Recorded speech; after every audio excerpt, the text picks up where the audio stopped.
So we know that sequences, because that's what I ask you to do, is to see the shape across the neck as you're doing the sequences.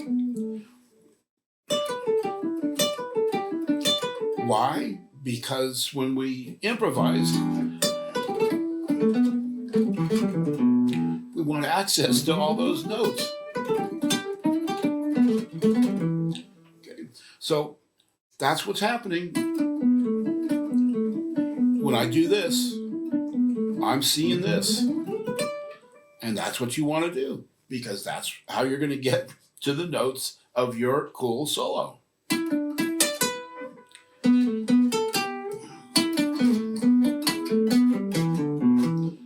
It's all about visualization, isn't it? Everything is about visualization, especially on this instrument. But it is on piano or anything else. When you're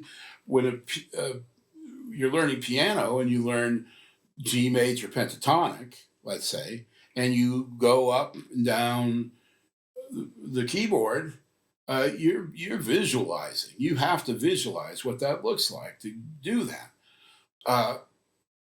Fortunately for them, it looks the same octave to octave, register to register, from low to high. When we go from low to high, it's, at first, for beginners, it's a minor nightmare. We have to learn these 5 shapes in order to get around the neck. One of the things you may have noticed, if you start with major pentatonic from the root, let's say, here's G major, and we go, okay, well, let's go up and play G major pentatonic starting on the 2nd. Cool. Well, what happened from here to here, from root shape to 2nd shape, is almost negligible. It's like practically nothing. What happened is we lost access to one note of our scale, and we gained, in the lower register, and we gained access to one note higher up. So we can pretty much say, when you move from shape to shape, let's just approximate, you're losing and gaining 2 notes in one direction or the other. The thought may come up, well, why are we, why don't we just sort of sit here, and why do we need to learn 5 different places to play the same thing? Well, if I have an idea like this, here's my melody, and now I'm going.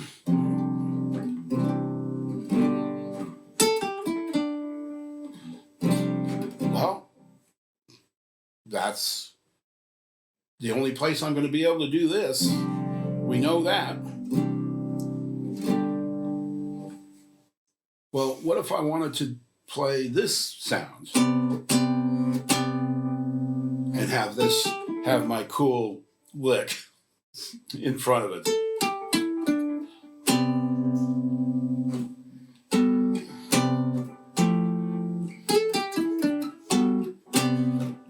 I can't do that down here. I can't get to this chord. I reproduce that chord down here. That's why. That's why we learn the sequences.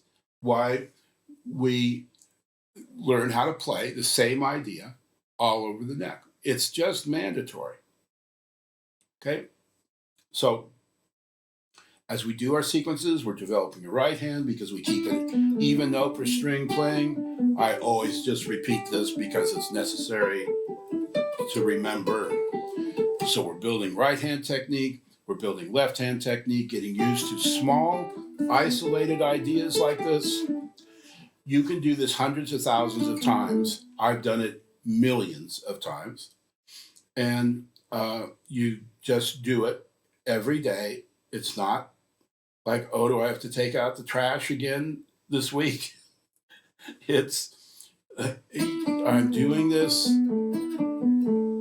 because today something's going to be different that makes me go,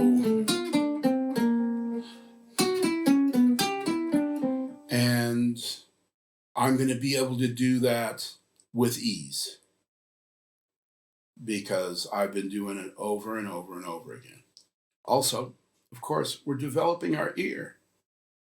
Do we know what this is going to, how many times I play that? Do I know what that's going to sound like before I sit down? Yep. Just like when we learn licks, we know you spend a few months learning your lick. I know what that's going to sound like 3 days before I play it. So what? So what? It's a big deal because you start to hear ideas with these notes that you know now.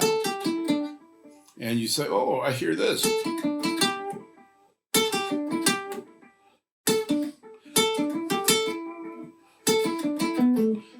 Right? And that's when we start to get into real improvisation. You start phrasing. Another one that's very important that I suggested I haven't really brought up before is the idea of moving from lower registers to higher ones smoothly.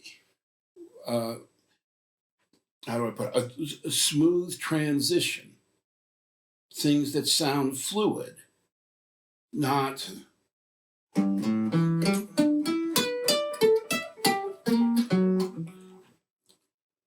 yes, I exaggerate once in a while. So the idea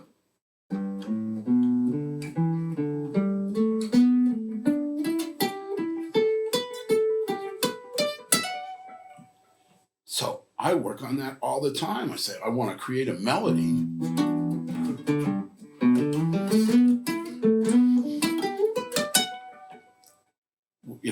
In a bar or 2 bars that may be really cool between 2.5, 3 octaves. And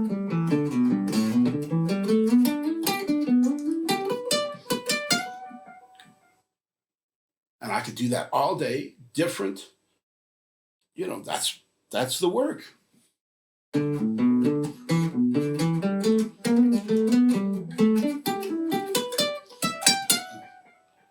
Do it over and over and over again for 2 years and never play the same thing.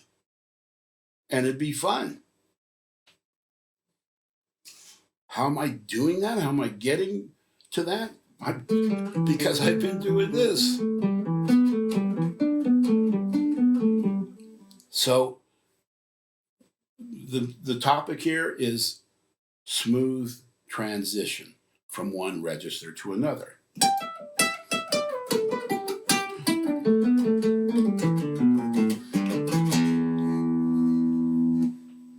So you work on those, maybe slow.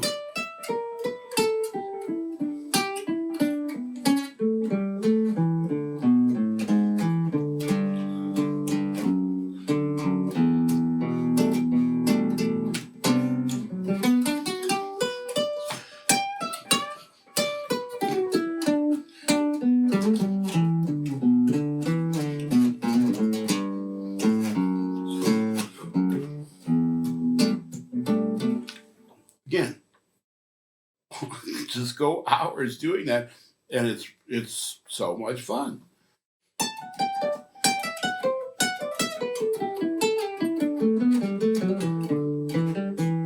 Even if it's just, doesn't have to be to this extreme. It's just, I'm going to put it in the context of systematic inversion of triads, and I wanted to do this. That was my intent also, is why do we learn systematic inversion of triads? Why isn't one place good enough?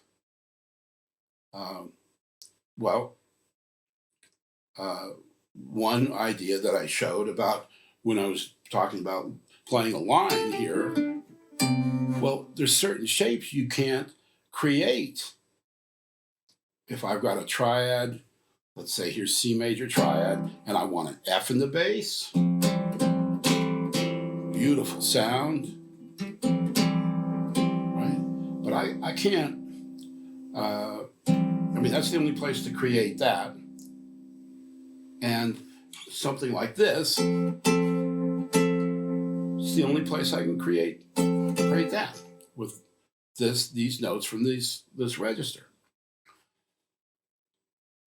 When we learn triads like this, not only across the neck, which some of you students out there know what I'm talking about when I say, are you going up the neck? It's so very important to have. We can talk about it in terms of chords like this, of course. I can do things where I say, well, I'm going across the neck, and now I'm going up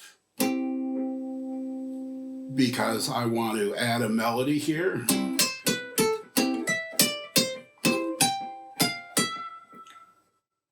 There's so many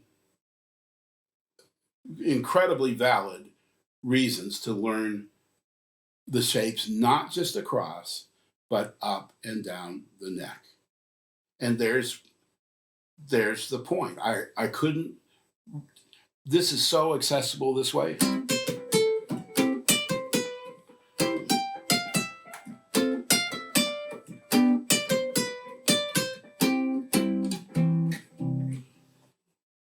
When we think of triads also as the upper extension of larger chord forms, like C major triad is the upper extension of A minor 7. Well,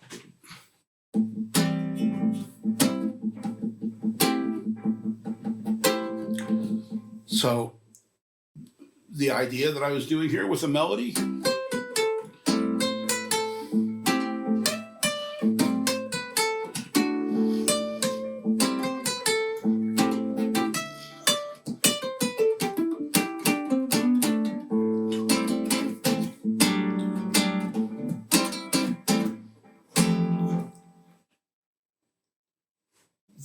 that gave me, by knowing my triads this way, but I just made it up because I can do that because I feel so comfortable with systematic inversion of triads. It's just like the pentatonic thing. You do it and you do it a lot and a lot, and just your ability to do something like that spontaneously, I can do that forever. I've worked on this for the reason of many reasons, but one is when I used to play a lot of casuals, a lot of gigs at conventions and weddings, and somebody wants you to just vamp for 10 minutes while they talk or whatever the reason is. Like here's just a modal progression. It's pretty benign, so you're not getting in anybody's way.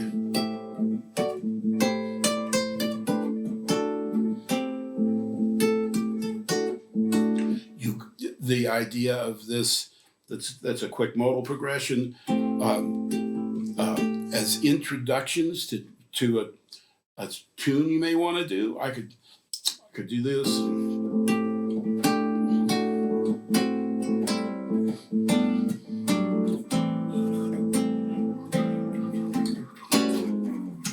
And get into the tune.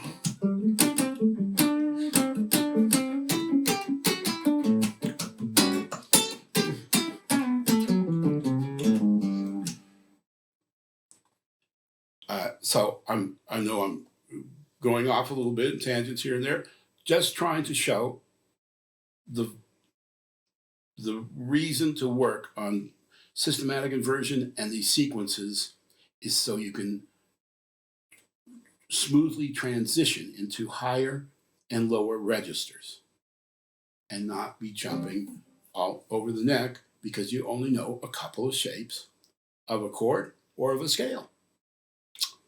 That was what I was trying to say. I should have just said that at the very beginning.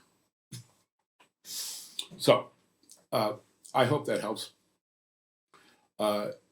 to justify the sequences a little bit more if you needed some inspiration and wondering why are you doing this over and over again, just like I do every day in different ways. So today I was working on E major to E minor 9.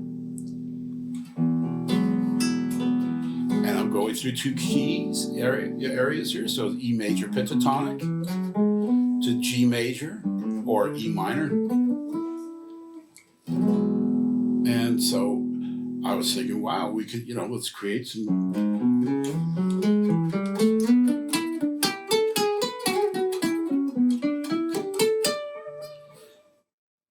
ideas like that, just over these two chords. And we've heard this as vamps, just go on and on, in everything from film scores to rock ballads to pop. But this idea I was working on for something that's coming up called The Pivot.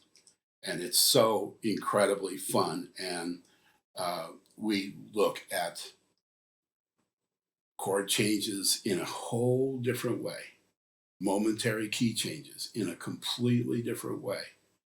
So you're not looking at a tune and going, oh, this is in E major and now it goes into E minor, and what do I do? Well, you work on the pivot. And it's an incredible idea, if I do say so myself. And it falls, this is why I wanted to bring up the idea of transitioning smoothly as well. We talk very much about how to work through these different momentary key areas, all kinds. And the point is, hopefully also that you start to understand, regardless of what style of music you're into, every style now has maybe 50% or more of the songs out there have at least one momentary key change. That's all there is to it. So if you're going to solo, you have to be able to play in different keys. And I'm sorry. I'm sorry, but it's true. And it's not relegated to jazz. You don't become a jazz player because you learn how to play in different keys. We can take band after band in genre and subgenre of rock, of country, of blues, of pop, and never even touch jazz. And I'll show you tunes that have 2 to 5 momentary key changes in them. That's proof enough right there why you want to know visual guide tones. Oh, this song goes from G to E to B to D to A flat. Yep. And not that abruptly, of course, but this is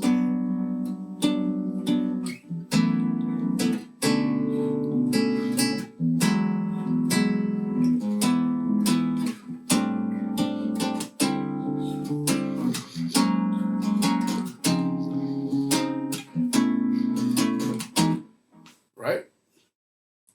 All kinds of tunes from the 40s, 50s, 60s, 70s, 80s, and on have momentary key changes.